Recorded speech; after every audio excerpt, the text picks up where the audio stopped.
Hello, I'm Hamish Renton. I wanted to share with you some thoughts on route to market. Route to market is about channel choice, so it's what to sell, where to sell it, and how to sell.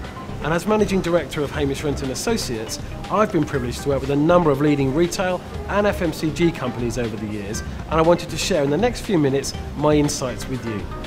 When thinking about route to market, ranging is key. Think about the format of the store that you're listed in. Do people go there by car, or do they typically walk? Do they come for their main shop or a top-up shop?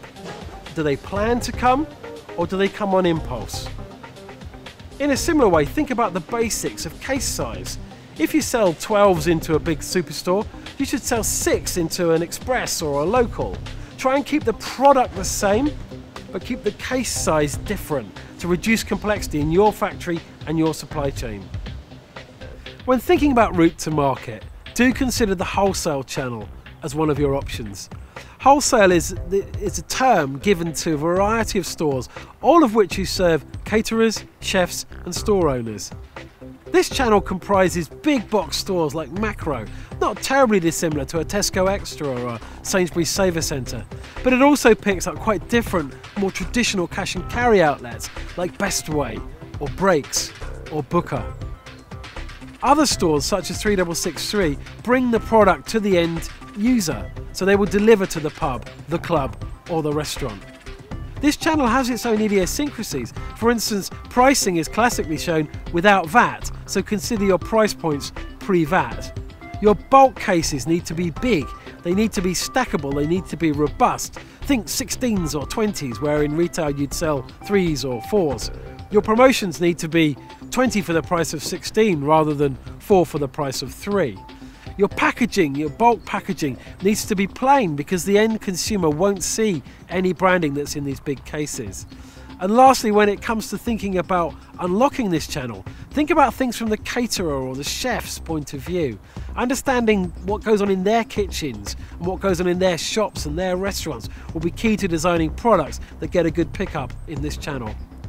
The C-store channel and the independent store channel are sometimes put together, but they have fundamentally different dynamics from a route to market perspective. C-stores, Spar, Budgeon, Musgrove, even Booker, which owns 2000 Premier, they compete against the smaller fascias of the supermarkets. Value is high and pack size is small, whereas independent stores such as Darts Farm here, Booths, they offer almost a Waitrose plus level of quality with prices to match. What independent stores, particularly the top end, have in common is the use of deli counters.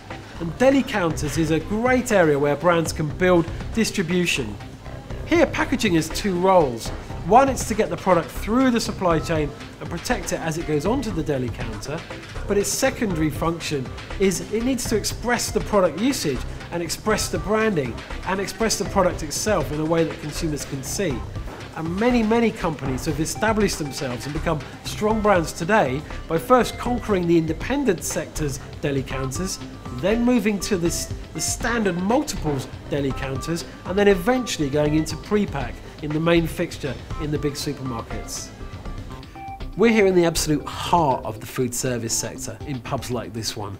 They get their food delivered to them through delivered wholesale, or they go and pick it up through cash and carry or traditional wholesale, Costco, Macro, Booker, Best Buy. Branding for your product is really important here. It's got to be on the sachet of ketchup, the packet of butter, or behind the bar. The other way of thinking about branding is on menu. Can you get your cheese named as a cheese ingredient on the cheese sandwich? Your ham's provenance named on a ham dish?